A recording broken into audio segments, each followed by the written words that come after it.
오늘 주시는 하나님 말씀 요한계시록 10장 7절입니다. 계시록 10장 7절 봉독해 드립니다.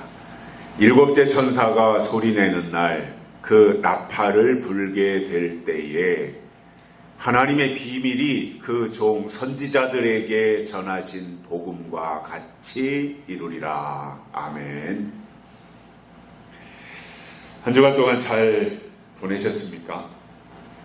한겨울에도 내리지 않던 눈이 입춘이 지나고 이렇게 내리고 있습니다. 계절이 다 헷갈리고 있는 모양이에요. 비밀과 미래라는 말은 같은 의미로 쓰일 수 있다고 봅니다. 왜냐하면 비밀이라고 하는 것은 아직 나타나지 않은 것을 말합니다.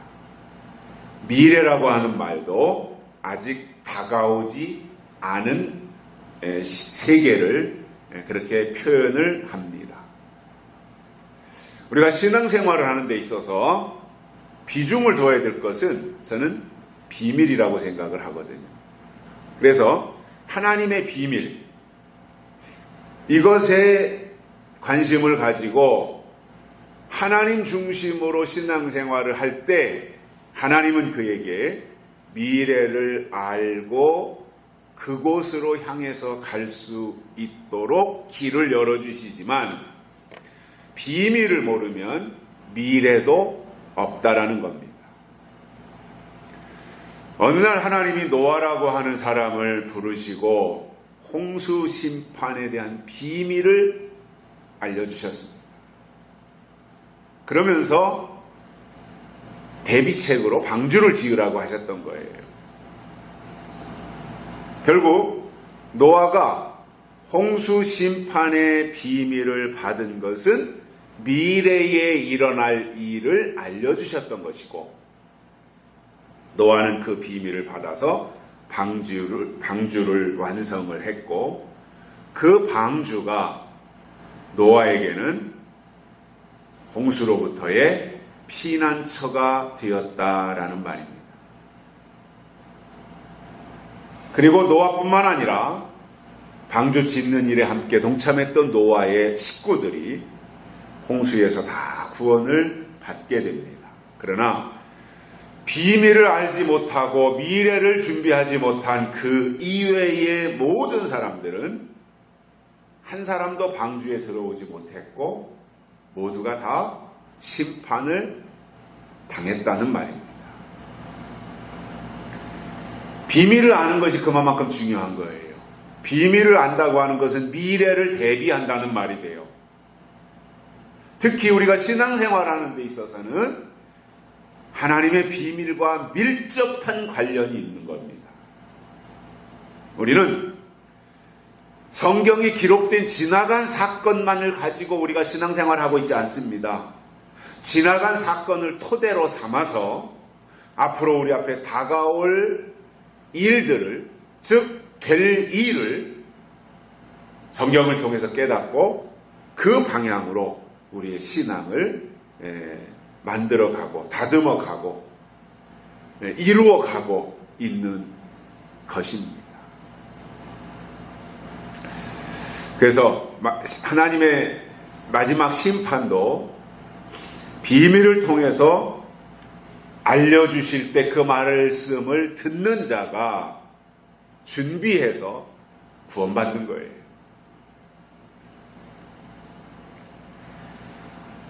그러나 이 비밀이라고 하는 것은 절대로 아무나 알 수 있는 게 아닙니다. 가깝고 밀접한 사람에게 내 속에 담고 있는 비밀을 말해주는 것처럼 하나님도 마지막 심판에 대해서 작정하고 계시는 그 비밀을 아무에게나 그냥 지나가는 관련 없는 사람에게 말하는 것이 아니라 하나님의 계획을 확실하게 알고 깨달은 사람에게 그것을 알려주시고, 그리고 그 사람이 하나님의 비밀을 받아가지고는 그것을 간직하고 또 나타내게 된다라는 겁니다. 그래서 우리가 신앙생활하면서 기도하는 것도 물론 중요하고 전도나 봉사에 대해서도 우리가 열심히 해야 되지만 더 중요한 것은 우리는 하나님의 비밀을 맡은 청직이다라고 하는 이 생각을 가지는 것이 가장 귀한 일이고 그러한 사람이라야 하나님을 기쁘시게 될 수 있다는 거예요. 아, 나는 하나님의 비밀을 맡은 사람이다. 하나님이 나에게 비밀을 주셨다. 그 비밀의 분량이 얼마나 크냐 아니면 작은 한 가지의 비밀이냐 그 차이는 있을 수 있어요. 어떤 사람에게는 100가지의 비밀을 알려주신 사람이 있을 수 있고 어떤 사람에게는 한두 가지 소량의 비밀을 알려주신 사람이 있을 수 있어요. 그러나 누구는 많은 큰 비밀을 가지고 있고 누구는 소규모의 작은 비밀을 가지고 있다고 할지라도 하나님이 보실 때는 많이 받았느냐 적게 받았느냐 달란트 비유에서 우리가 알 수 있는 것처럼 그렇게 차등을 두는 것이 아니라 중요한 것은 뭐예요? 비밀을 맡았느냐 안 맡았느냐 이거예요. 비밀이 내 속에 있느냐 없느냐 이거예요. 그래서 한두 가지 비밀을 주셨을 때 그것을 소중하게 간직하고 정말 비밀을 주신 하나님의 심정으로 내가 비밀을 지키며 그리고 그 비밀을 이루어드리려고 노력하는 모습을 보고 그 다음 비밀도 또 말씀해 주시고 그 다음 비밀도 또 말씀하셔서 2가지가 10가지가 되고 20가지가 되고 이렇게 해서 비밀의 분량이 점점 커지게 된다라는 거예요. 그래서 비밀이 있느냐 없느냐 이게 제일 중요한 거예요. 하나님이 보실 때 그 속에 비밀이 있느냐 없느냐. 비밀이 있으면 하나님이 보실 때 너는 하나님의 일을 하나님의 비밀을 맡은 청직이구나 이렇게 보시고 하나님이 그를 관리하시는 거고 비밀에 대해서 도대체가 관심이 없고 깜깜하다면 너는 열심은 있는데 내 속에는 비밀이 없구나. 너는 지나간 세대와 함께 너도 물러갈 사람이지 너는 비밀이 없기 때문에 비밀이 나타나는 다가오는 시대의 사람은 될 수 없다. 옛사람이지 새사람은 될 수 없다. 이렇게 평가를 내리신다는 거예요. 이 비밀을 요한계시록에서는 예언이다 이렇게 말합니다. 비밀과 예언은 같은 말인 겁니다.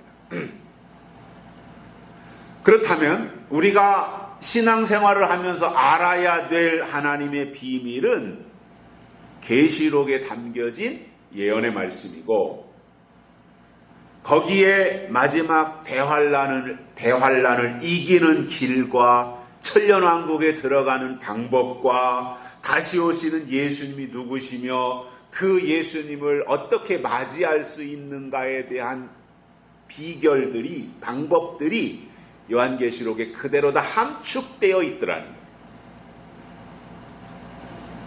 그래서 저는 단도직입적으로 이렇게 말씀드립니다. 요한계시록을 모르고는 다시 오시는 예수님을 맞이할 수 없다 이거예요. 반대로 다시 오실 예수님을 맞이하기 위해서는 반드시 필수 과목으로 요한계시록을 터득해야 된다 그 말인 것. 그만큼 비중이 있는 거예요.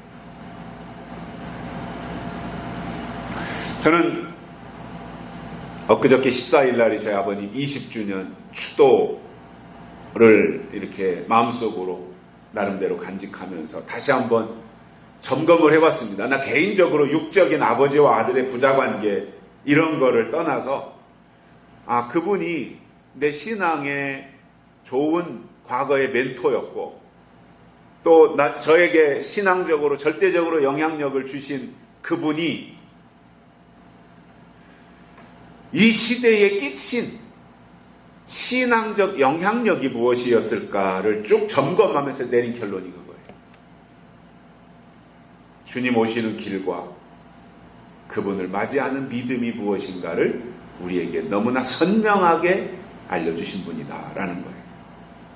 요한계시록을 통해서지요, 물론.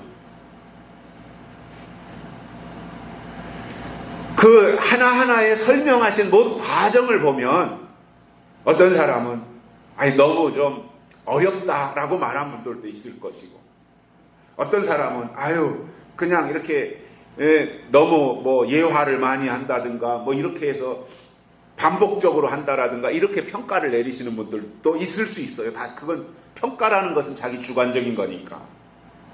그러나 어떤 식의 평가를 내리든 그분이 말씀하시고자 했던, 강조하고자 했던 핵심이 뭐였냐면 주님 오시는 길과 그 주님을 맞이하는 믿음이 무엇이냐, 그 중심을 딱 놓고 그러기 위해서 입맞아야 된다라든가, 그러기 위해서 미혹당하면 안 된다든가, 그러기 위해서 분별해야 된다든가, 그러기 위해서 황충이를 이겨야 된다든가, 그러기 위해서 적그리스도를 분별해내야 된다든가, 이렇게 다 구성되어 있더라는 거예요. 그래서 저는 가장 이 시대에 정확하게 계시록을 통해서 하나님을 설명한 분이셨다. 그렇기 때문에 그분 속에는 하나님이 주신 비밀이 간직되어 있었고 그것을 나타내려고 몸부림치신 분이셨다. 이렇게 평가를 내리게 됩니다. 사실 우리가 예수님의 재림을 기다리고 있는 이 시대에 살아있는 역동적인 신앙인들의 입장에서 볼 때에 가장 중요한 게 그거 아니에요? 예수님이 오시는 길. 예수님이 어떻게 오시느냐? 어디로 오시느냐? 언제 오시느냐? 다시 오시는 예수님의 이름이 뭐냐? 그리고 내가 어떻게 해야 그분을 맞이할 수 있느냐? 이게 사실상 가장 중요한 건데 이것을 알았다는 것은, 즉 결론을 알았다고 하는 것은 전부를 안 것과 똑같은 거예요.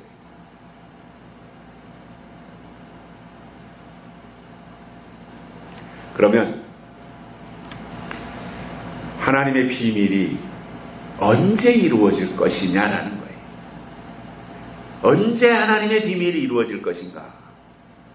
자, 오늘 우리는 본문을 통해서 두 가지를 깨닫고 은혜를 받겠습니다. 첫 번째로는 일곱째 천사가 소리내는 날 이루어진다 이렇게 말씀하고 있어요. 자, 여기서 일곱째 천사가 소리를 낸다고 하는 것은 일곱째 천사가 하는 일이 뭐예요? 일곱째 나팔을 부는 거예요. 일곱째 천사는 일곱째 나팔을 불기 위해서 등장하는 거예요. 자, 그러면 나팔은 첫째 나팔에서부터 시작해서 일곱째 나팔까지 일곱 개의 나팔이 등장을 하는데, 그러면 뭐 그때 나팔마다 첫째 나팔에 둘째 나팔에 이 나팔마다 나타나는 어떤 현상들이 있어요. 그런데 그 중에서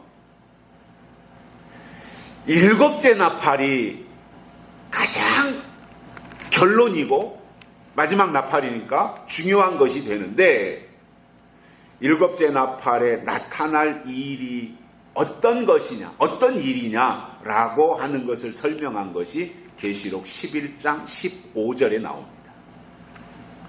일곱째 천사가 나팔을 불매 하늘에 큰 음성들이 나서 가로되 세상 나라가 우리 주와 그 그리스도의 나라가 되어 그가 세세토록 왕노로 타시리로다. 이것이 일곱째 천사가 나팔을 불 때 들린 하늘의 음성이라는 거예요. 그러니까 일곱째 나팔에 일어나는 일이 뭐예요? 이 세상 나라가 우리 주와 그 그리스도의 나라가 되어서 예수님이 세세토록 왕노로 타시는 그 세상이 이제 마지막 일곱째 나팔이 불면 이 세상에 다 펼쳐질 것이다 이거예요. 여러분, 일곱째 나팔이 불면 이 세상 나라가 그리스도의 나라가 된다는 거예요.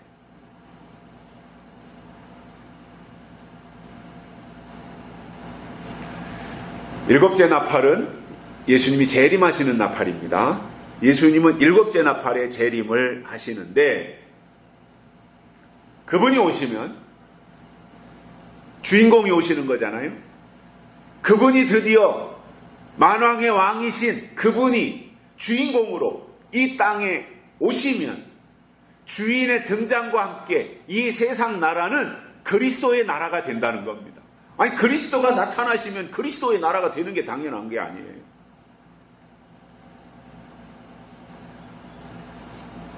세종대왕이 등장하면 세종이 다스리는 나라가 되고, 세종의 아들 문종이, 세종이 죽고 문종이 등장을 하면 문종의 나라가 되는 거잖아요. 저는 이렇게 역사를 보다가 세종대왕의 아들이 문종인데, 문종이 참 아쉬운 게, 참 아쉽다라고 하는 생각.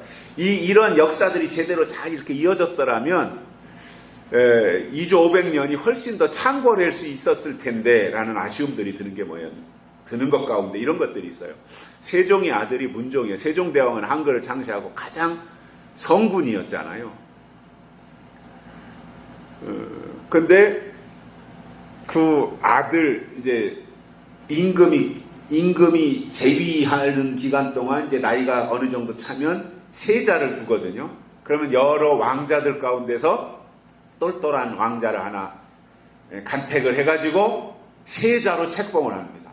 그 왕이 죽으면 세자가 이제 왕이 되는 거죠. 그 세종의 아들이 굉장히 많았어요. 부인이 뭐 30몇 명이었으니까, 세종대왕. 그 왕자들이 많았는데 그 중에서 문종이 세자로 책봉이 되어서 30년을 세자 수업을 받아요. 문종이. 30년 세자 수업 받았으면 적어도 한 30년, 40년을 왕위에 있어야 되는데, 아쉽게도 왕이 30년 세자 수업 받고 왕이 되어서 2년 만에 병을 들어 죽어버리는 거예요. 그 문종이 너무 일찍 죽으니까 문종의 아들이 단종이잖아요. 단종. 가장 우리나라 2조 500년 왕들 가운데 비참한 왕이 단종입니다. 너무 어린 나이에 왕이 돼가지고 결국 삼촌들의 어떠한 섭정에 휘둘리다가 세조, 수양대군이죠. 수양대군. 세조에 의해서 저 영월로 유배당하고 왕위를 뺏기고, 그래서 이어지는 이 아들로 이어지는, 세종에서 문종으로, 문종에서 단종으로, 단종에서 이제 단종이 아들로 가야 될 것이 단종에서 다시 삼촌으로 가는 거예요. 삼촌. 수양대군이 조카의 왕위를 쟁탈한 거죠. 물론 뭐 수양대군의 잘한 면들도 있지만, 이 역사가 정통성을 가지고 태종, 태세, 문단세 이렇게 이어져, 태종, 태세, 문단까지, 단에서 세로 안 가고 단종의 아들로 이어져서 정통성으로 가지고 갔다면 2조 500년은 후대에 가서 훨씬 더 좋지 않았을까? 저는 그런 면도 생각해요. 그렇게 갔더라면 왜군의 침입도 없지 않았겠는가? 결국 고종황제 때 가서 우리가 일본에 항복하잖아요. 그러한 역사는, 역사적 비극은 없을 수도 있었겠다, 그런 생각들을 해봐요. 왜냐, 너무 이런 식으로 그 세조, 수양대군이 등장해서 조카의 왕위를 빼앗고 이런 과정 속에서 어떤 아픈 역사들을 가지면서 굉장히 어떤 간신들이 등장하고, 그때 그 수양대군 옆에서 단종의 조카의 왕위를 뺏어가기 위해서 했었던 사람이 한명회거든요. 한명회. 이러한 아픈 역사들을 보면서, 이게 그러다 보니까 왕의 주변에는 간신들이 득세를 하고 충신보다는 간신들이 출세를 하고, 그러면서 우리나라 2조 500년의 역사들이 굉장히 좀 험난한 길을 걸어왔다, 이러한 생각들을 가지게 되거든요. 자, 왜 제가 이런 말씀을 드리느냐? 어느 왕이 등장하면 그 나라가 그 왕의 것이 되는 거예요. 자, 예수님이 이 땅에 오시면 이 세상 나라는 이제 드디어 주인공이 오셨고 주인이 오셨으니까 주인의 나라가 되는 게 당연한 거잖아요. 그리스도의 나라가. 근데 아직도 우리나라에서는 예수님이 재림하시는 것은 이해를 하는데, 예수님이 재림하시면 이 나라가 다 이제 하나님의 나라로 바뀌는 것에 대해서는 생각들을 못하고 있어요. 계시록에 천년왕국이 나오잖아요. 그 천년왕국이 뭐예요? 예수님이 오셔서 이 땅에 이루어질 하나님의 나라거든요. 그리스도의 나라. 이게 천년왕국인 거예요. 천년왕국은 현실입니다. 실제로 이 땅에서 이루어지는 게 천년왕국인 거거든요. 그래서 그 예수님은 주인으로 오시는데, 왕으로 오시는데, 그 예수님이 오실 때 어떻게 오시느냐? 나팔로 오신다 이겁니다. 예수님이 나팔로 오신다 이겁니다. 그렇다면 나팔을 알아야 되지 않겠어요? 데살로니가전서 4장 16절에 보면 주께서 호령과 천사정의 소리와 하나님의 나팔로 하늘로부터 강림하시리니 이렇게 되어 있어요. 하나님의 나팔로 예수님이 재림하신다 이겁니다. 그래서 예수님의 재림을 사모하는 신앙은요, 그냥 공중만 쳐다보면서 주여 속히 오시옵소서, 마라나타 속히 오시옵소서 이렇게 하는 것이 아니라 나팔 소리에 귀를 기울여야 돼요. 첫째 나팔, 둘째 나팔, 셋째 나팔, 넷째 나팔, 이 단계로 하나님의 일들이 진행이 된단 말입니다. 이 진행이 되는 하나님의 일들을 우리가 살펴보면서 나팔에 대해서 알아야 다시 오시는 예수님을 준비하고 맞이할 수 있다는 거예요. 이게 성경의 가르침인 겁니다. 그러나 안타깝게도 요즘 신앙생활 하시는 분들을 보면은 교회는 열심히 다녀요.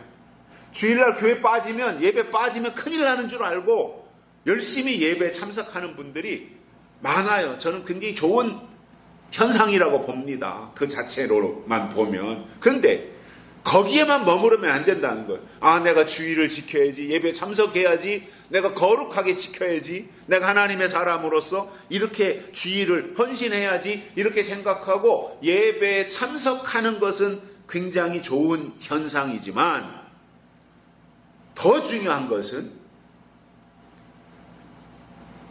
하나님의 나팔에 대해서 구체적으로 깨달아야 된다라는 거예요. 그런데 열심은 있는데 나팔에 대해서 관심은 없어요. 물론 그것에 대해서 설교하거나 말하지 아니하는 목회자들에게 1차적인 책임이 있어요.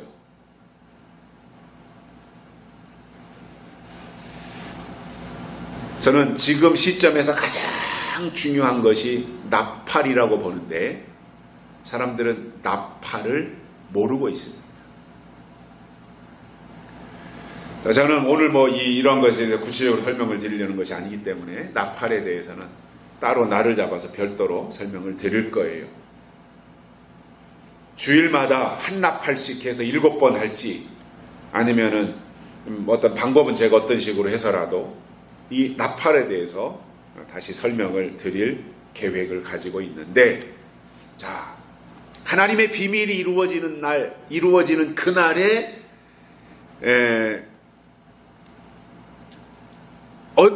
하나님의 비밀이 이루어지는 그 일이 언제 일어날 것인가?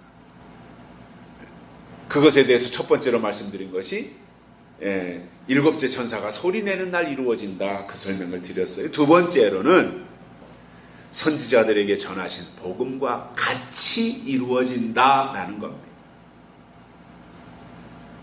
즉 예수님의 재림은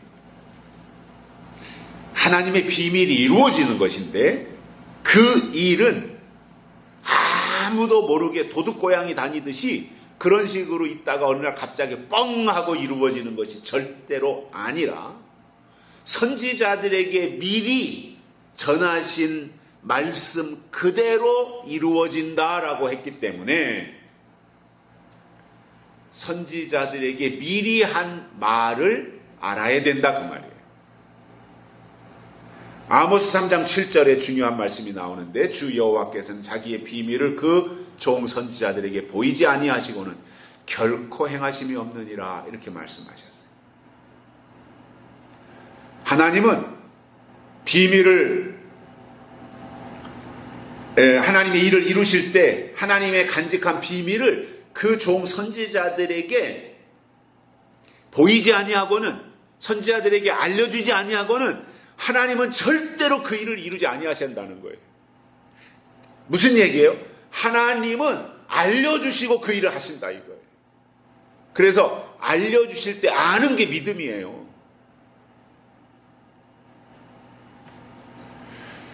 그래서 이 아모스 3장 7절의 말씀에 의해서 오늘 읽어드린 본문 10장 7절에서 말씀하는 게 연결이 되잖아요. 일곱째 천사가 소리내는 날, 그 나팔을 불게 될 때에 하나님의 비밀이 그 종 선지자들에게 전하신 복음과 같이 이루리라, 이 말입니다.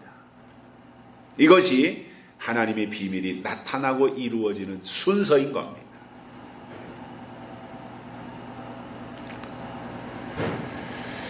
그래서 하나님에게 중요한 것은 비밀과 예언이에요.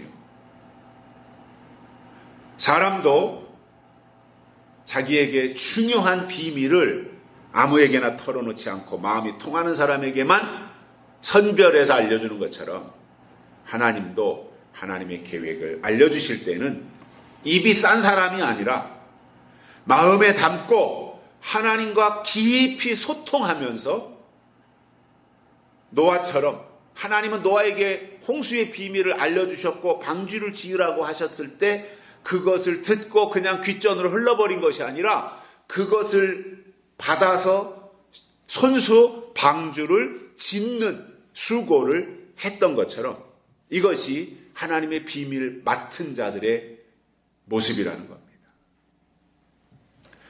자, 그러면 좀 더 이제 우리의 그 이해 폭을 넓히기 위해서 신약 성경에 나오는 하나님의 비밀이 세 가지가 있습니다. 하나님의 비밀로 된 것이 신약 성경에 세 가지가 있습니다. 천국의 비밀, 그리스도의 비밀, 하나님의 비밀. 이것이 신약 성경에 나오는 세 가지 비밀이에요. 첫 번째로 천국의 비밀은 예수님이 이 땅에 계실 때 증거하신 말씀이에요. 예수님은 천국 복음을 증거하기 위해서 이 땅에 오신 분이에요. 그래서 천국의 비밀을 주셨어요. 여러 가지 그 천국에 대한 예화들을 마태복음 13장이나 이런 데서 말씀을 하시지요. 밭에 감추인 보화라든가 뭐 이런 말씀들을 통해서 알려주셨습니다. 두 번째가 그리스도의 비밀인데 이것은 예수님이 탄생하셔서부터 십자가에 달려 돌아가시고 부활 승천하실 때까지에 대한 내용이에요. 그리스도. 이것을 사도 바울을 통해서 증거해 주신 겁니다. 세 번째가 하나님의 비밀인데 이것은 요한계시록이고 사도 요한을 통해서 기록하신 후에 7인으로 꼭꼭 봉해 놓으셨다가 마지막 때가 되면 인봉한 것을 떼시고 열어서 증거하신다 이겁니다. 이것을 우리가 예언의 말씀이다 또는 약속의 말씀이다 이렇게 계시록을 부르는 거예요. 그리고 이 말씀을 열어주시는, 누구에게 열어주시느냐? 대상이 있습니다. 입맞은 자들에게 하나님이 말씀을 열어주신다라는 거예요. 그런데 천국의 비밀, 그리스도의 비밀, 하나님의 비밀, 이것이 이제 다 차이가 있다라는 것을 제가 설명을 드렸잖아요.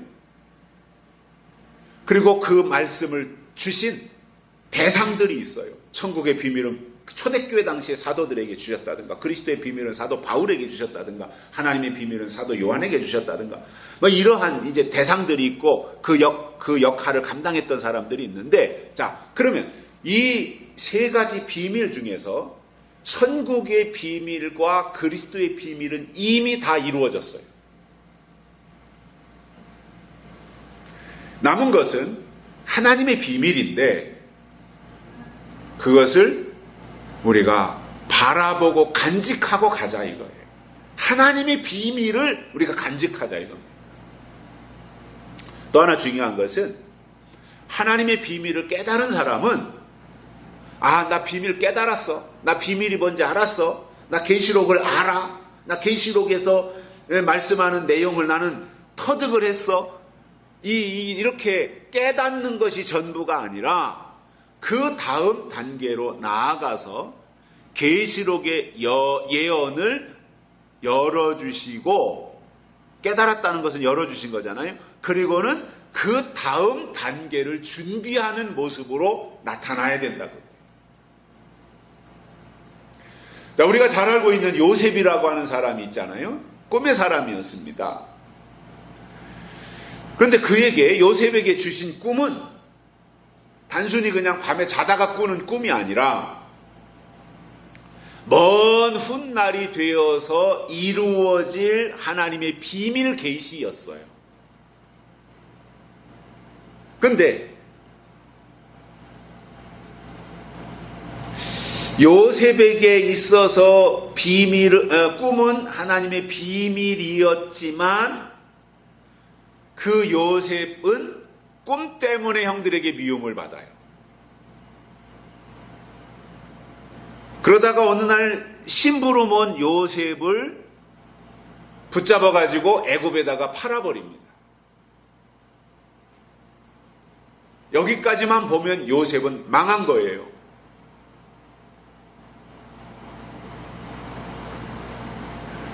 저는 이 성경을 보면서 요셉이 되었던 다른 성경의 내용들을 쭉 보면서 느끼는 깨달음들이 있습니다. 그게 뭐냐면 꿈의 사람은 결코 순탄하지 않더라는 거예요. 고난당한다고 해서 다 꿈의 사람이라는 말은 아니고 진짜로 하나님이 세운 꿈의 사람은, 비전의 사람은, 약속의 사람은 결코 과정이 순탄하지 않더라는 거예요. 왜냐하면 꿈은 앞으로 될 일을 미리 알려준 거예요. 남들이 알지 못하는 것을 먼저 아는 거예요. 아직 보편화되기 전이에요. 그 사람만 아는 거예요. 근데 그 꿈을 받은 사람은 그 사람만 알고 있으라고 해서 꿈을 주신 게 아니잖아요. 먼저 알고 그것을 말해줘야 돼요. 그래서 이 꿈을, 하나님의 약속을 먼저 받은 사람은 저만큼 앞서가는 사람인 거예요. 그런데 꿈이 없는 사람들의 입장에서 볼 때는 꿈의 사람이 잘못하는 것으로 보이는 거예요.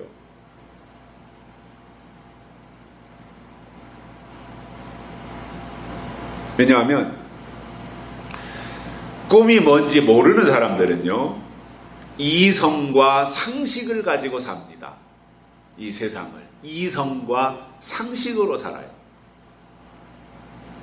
근데 이렇게 이성을 가지고 또는 상식을 가지고 이 세상을 합리적인 입장에서 사는 사람의 입장에서 볼 때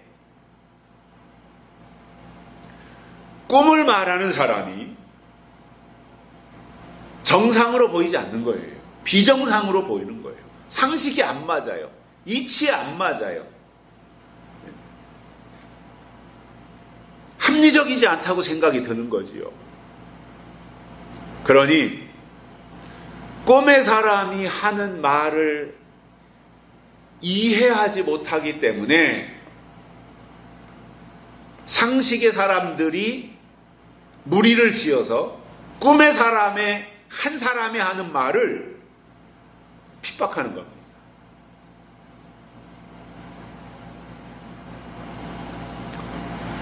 성경에 나오는 선지자들을 보면 그들은 모두가 다 예언의 사람들이었고요. 무엇보다도 심판에 대해서 한결같이 다 예언을 했는데 선지자들이 나타나서 심판을 예언할 때 누구도 당시의 사람들이, 선지자들이 외치는 심판에 대해서 받아들이지 않았어요.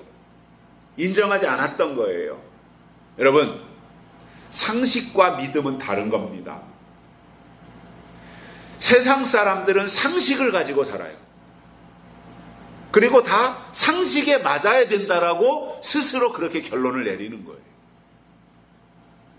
그러나 하나님의 사람들은 믿음으로 사는데 믿음의 핵심이 뭐예요? 예언이고 약속이고 꿈이더라는 거예요.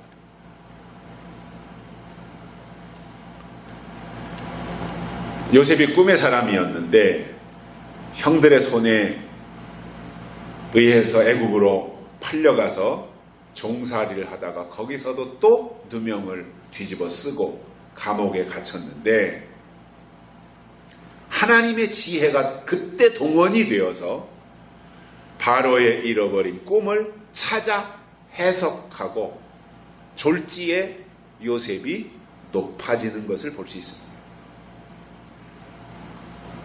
그리고 자기 형제들이 다 가나안 땅에 흉년이 들어서 먹고 살 것이 없을 때 요셉에 의해서 자기 형들을 다 먹여 살리는.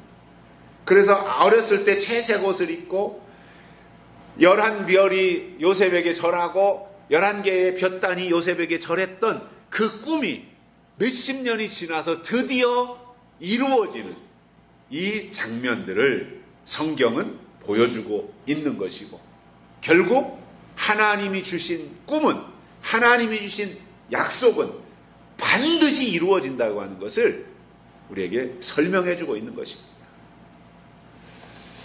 이 요셉이 한 일을 보면은 하나님이 주신 꿈대로 그는 그대로 해석해서 그 7년 풍년 동안 7년 흉년의 비밀을 깨달아가지고 즉시 애굽 땅 전역에다가 다 창고를 지어서 풍년기에 양식을 다 저장합니다. 그리고 다가올 환란을 대비한 것을 볼 수가 있습니다. 우리도 마찬가지입니다. 하나님이 우리에게 주신 꿈은 요한계시록의 비밀이고 이 말씀 그대로 이루어지는데 그 내용을 안다면 준비하는 것이 예언의 말씀을 받은 사람들의 자세이고 앞으로 다가올 환란은 미리 알려주신 말씀으로 준비해야 이길 수 있다라는 거예요. 요셉 때처럼. 그래서 준비해서 이긴다라는 겁니다. 그렇다면 뭐예요? 환란이 문제가 아니라 모르는 게 문제라는 거죠. 환란이 뭔지. 환란이 뭔지 알면 준비할 수 있잖아요. 7년 흉년이 온대.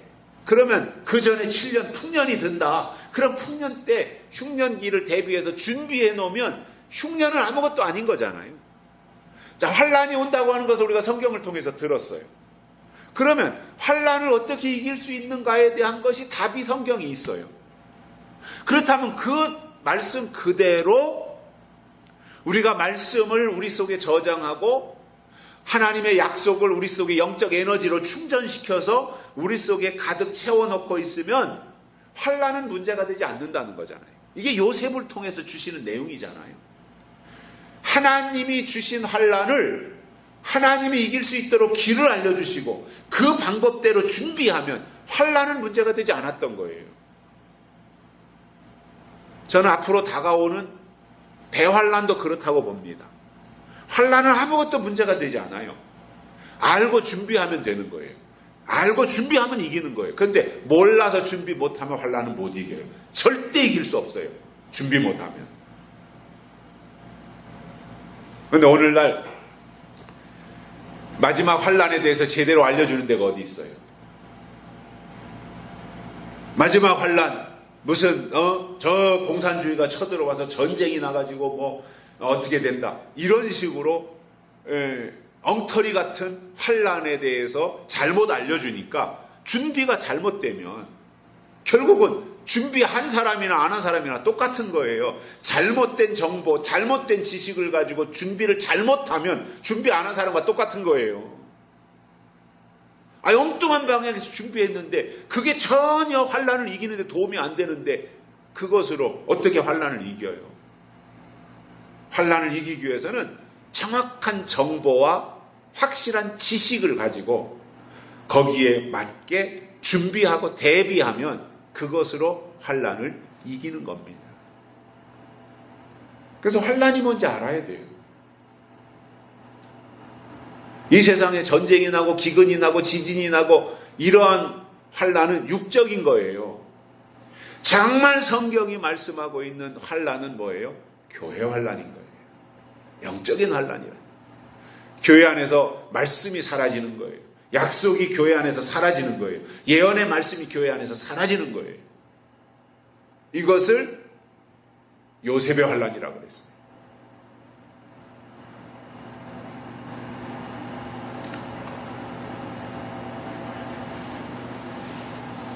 그래서 하나님은 비밀의 사람들을 쓰시는데, 비밀이라고 하는 것은 내 속에서 생겨나는 게 아니잖아요.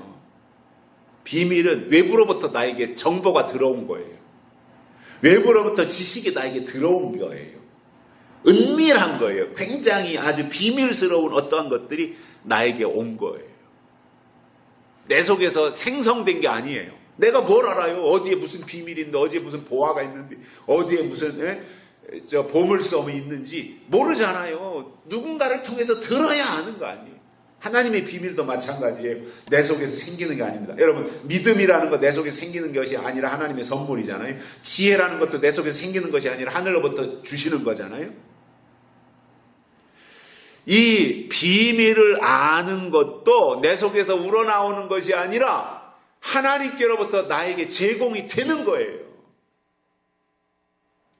그렇다면 하나님이 주신 그 예언의 말씀 속에서, 비밀의 말씀 속에서 나오는 것이기 때문에 그 말씀을 내가 정말 약속으로 간직하고 있으면 하나님은 반드시 그를 쓰시는데, 그 겉껍데기가 소중해서 쓰는 것이 아니라 그 속에 하나님의 비밀이 담겨져 있기 때문에 그 비밀을 쓰시려니 비밀을 가지고 있는 그 사람을 쓰시게 되더라, 그 말인 거죠. 그러면 하나님이 쓰실 때 그냥 얼렁뚱땅해서 쓰시는 것은 아닐 거 아닙니까? 철저하신 하나님이신데. 그래서 하나님이 쓰실 때 어떻게 쓰시는가? 그러니까 현재 내가 뭔가를 하나님을 위해서 하겠다, 이것은 굉장히 아직도 미숙한 상태예요. 하나님은 쓰실 사람들에게 먼저 비밀을 주시고 비밀을 간직하신 자들에게 다음에 영을 주시는 거예요. 그리고 그 영을 통해서 하나님의 일을 이루신다는 겁니다. 그래서 하나님이 쓰실 때가 되면 반드시 비밀, 즉 하나님의 약속과 말씀을 간직한 사람들에게 하나님이 영을 부으시는 거예요. 그러면 하나님이 쓰시기 위해서 부어주시는 영에 대해서 어떠한 것이 있는가를 성경이 설명하는 것을 보면 세 가지만 말씀을 드리면, 첫째로 진리의 영으로 부어주시고 쓰신다라는 겁니다. 진리의 영을 주시고 쓰세요. 비밀을 간직한 자에게 하나님이 진리의 영을 주셔서 마지막 때 쓰신다, 이겁니다. 요한일서 4장 6절에 보면 이런 말씀이 나옵니다. 진리의 영과 미혹의 영이 나와요. 진리의 영과 미혹의 영. 그러면 차이가 뭐냐? 진리의 영이 임하면 하나님의 비밀을 깨닫고 분별하는 거예요.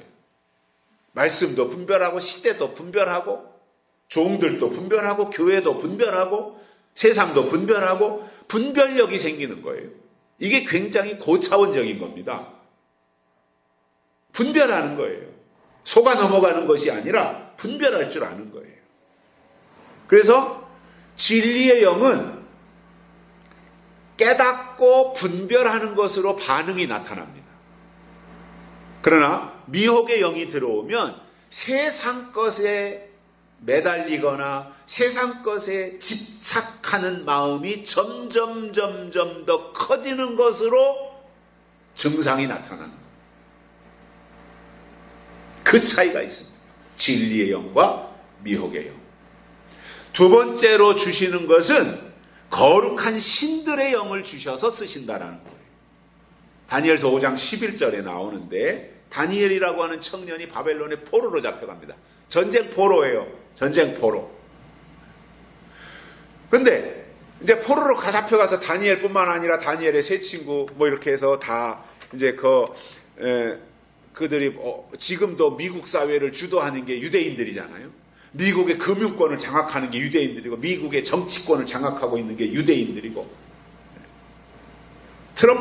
미국의 트럼프도 먼저 대통령이 될 때 유대인들의 아주 집중적인 지원이 있었잖아요.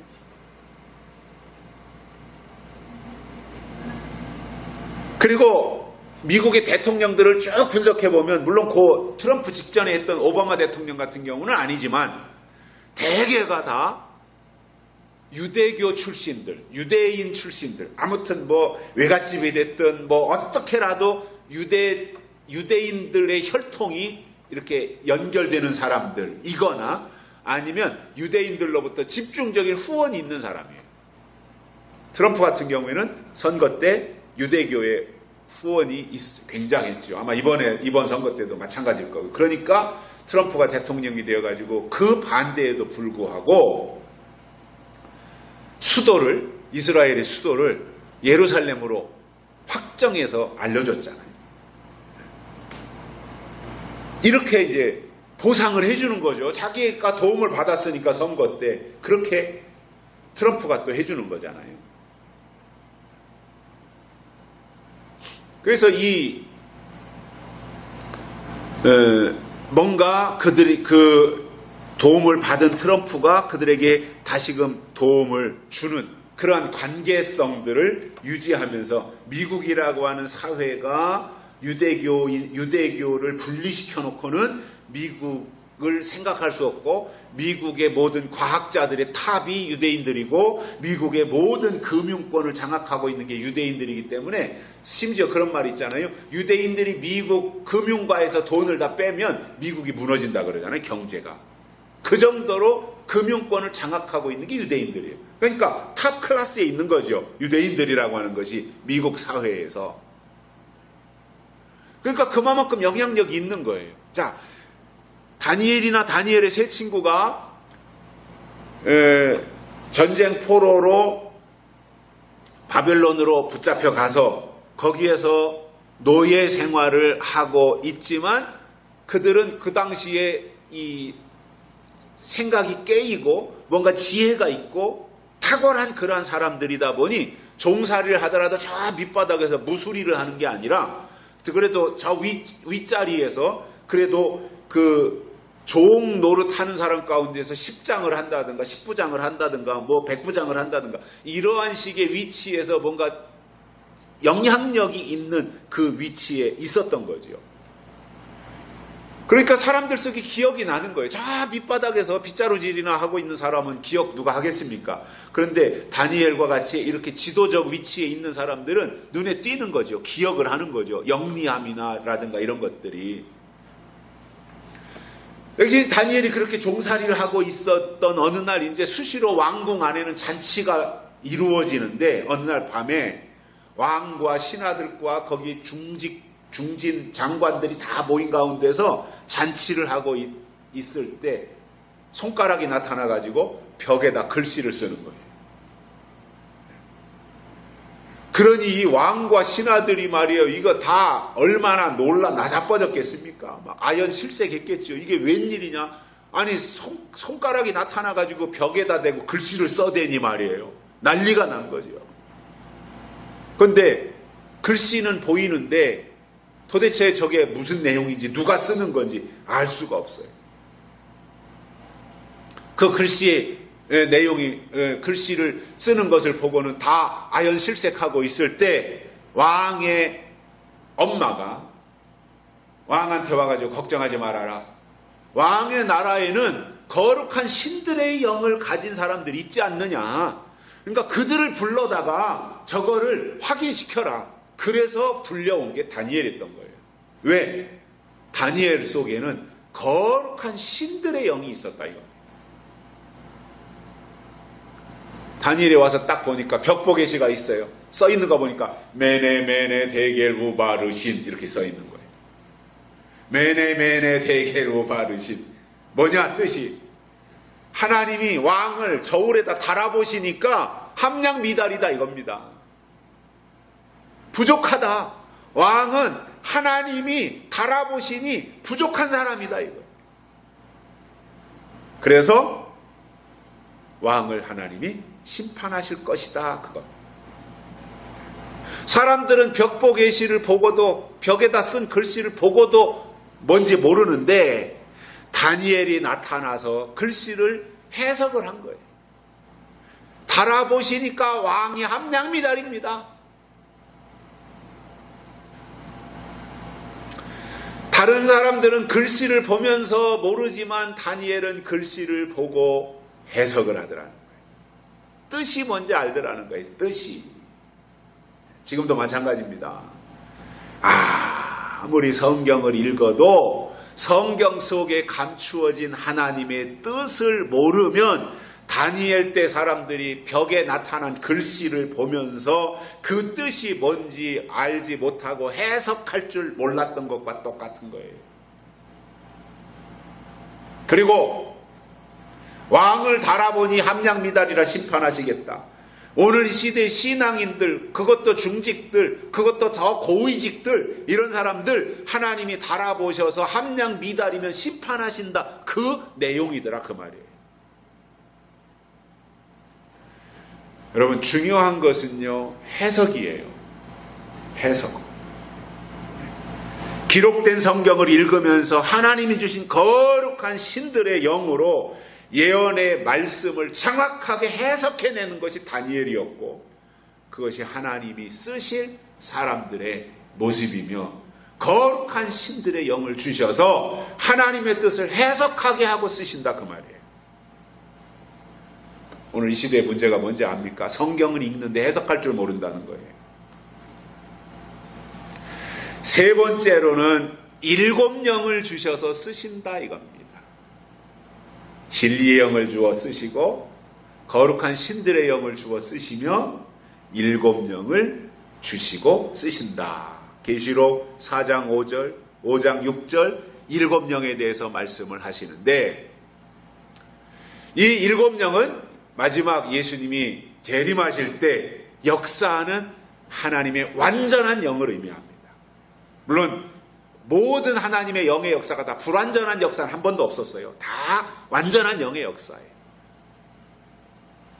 그런데 최종적으로 이루어지는 하나님의 역사, 7이라는 숫자가 완전 숫자잖아요. 하나님의 숫자입니다. 완전수. 그러면 예수님의 부활 승천하신 후에 마가다락방에 하나님의 성령을 보내주시고 드디어 은혜 시대라고 하는 이방인 시대, 즉 교회 시대가 시작이 됐어요. 그리고 성령으로, 마가다락방에 임한 성령으로 인하여 온 세계를 점령하는데, 이것은 시작하는 역사였어요. 마가다락방에 성령이 임한 거는 시작하는 역사였다 이거예요. 그런데 그 시작하는 역사를 보니까 그 마가다락방에 성령이 임한 그 새로운 은혜 시대를 시작하는 그 역사의 시발점에는 바로 구약 율법 시대를 끝나는 역사가 같이 포함이 되어 있더라는 겁니다. 그러니까 마가다락방이 뭐예요? 구시대를 청산하고 새 시대를 열어놓는 분기점이었다라는 거죠.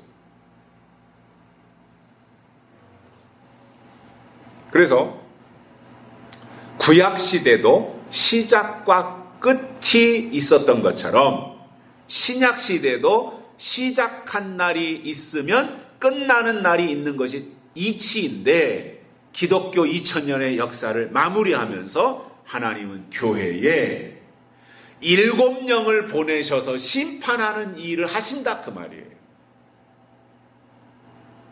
그래서 마가다락방에 임한 성령은 기독교를 시작하는 역사였다면 7영은 끝내는 역사다 이겁니다. 그래서 이러한 하나님의 역사를 아는 것이 믿음이고, 이러한 사람을 하나님이 때가 되면 오른손에 붙잡고 쓰시겠다 이겁니다. 쓰실 때 이러한 영의 역사를 주시고 쓰신다는 겁니다.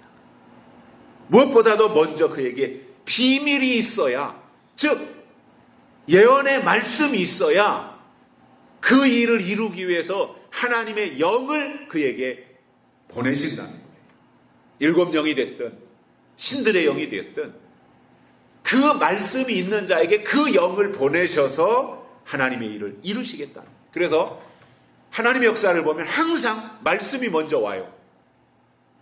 말씀이 먼저 와요. 그리고 영을 주시는 거예요.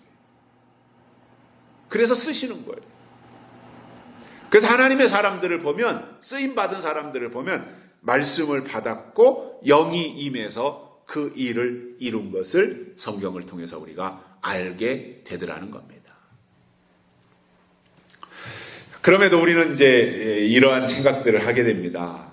우리가 솔직히 그렇잖아요. 마음으로는 우리가 오랫동안 말씀이 익숙해졌으니까 하나님의 일이 이루어지기를 바라는 마음 있습니다. 다 간절할 수 있습니다. 또 하나님의 마지막 일에 쓰임받고 싶은 그 생각들도 가지고 있습니다. 그러면서 또 한편으로는 걱정이 앞서기도 합니다. 왜냐하면 듣기는 들었는데 돌이켜보면 아는 것이 없어요. 엄청 듣기는 들었는데 기억에 남거나 떠오르는 것이 없고 내가 막상 그것에 대해서 누구에게 설명을 하려고 하면 앞이 깜깜해지는 거예요. 전혀 머릿속에서 회전이 안 되는 거죠.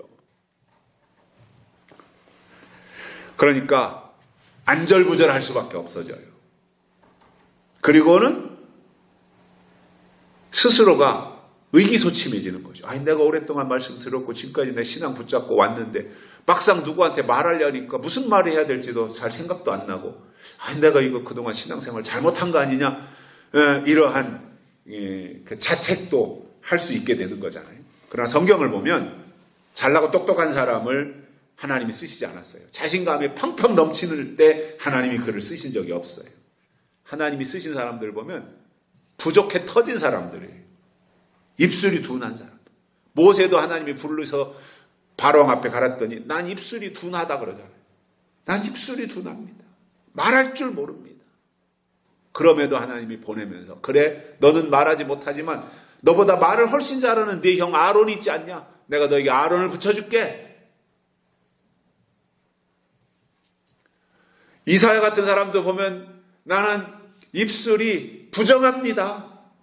하나님, 나는 입술이 부정한 사람입니다. 그랬더니 하나님이 제단의 숯불로 입술을 지져가지고 내가 누구를 보내면 누가 우리를 위해 갈고 했더니 이사야가 나를 보내소서 내가 여기 있나이다. 이렇게 고백하면서 드디어 하나님의 사람으로 전환되어지는 이 과정들을 우리가 성경을 통해서 보게 됩니다.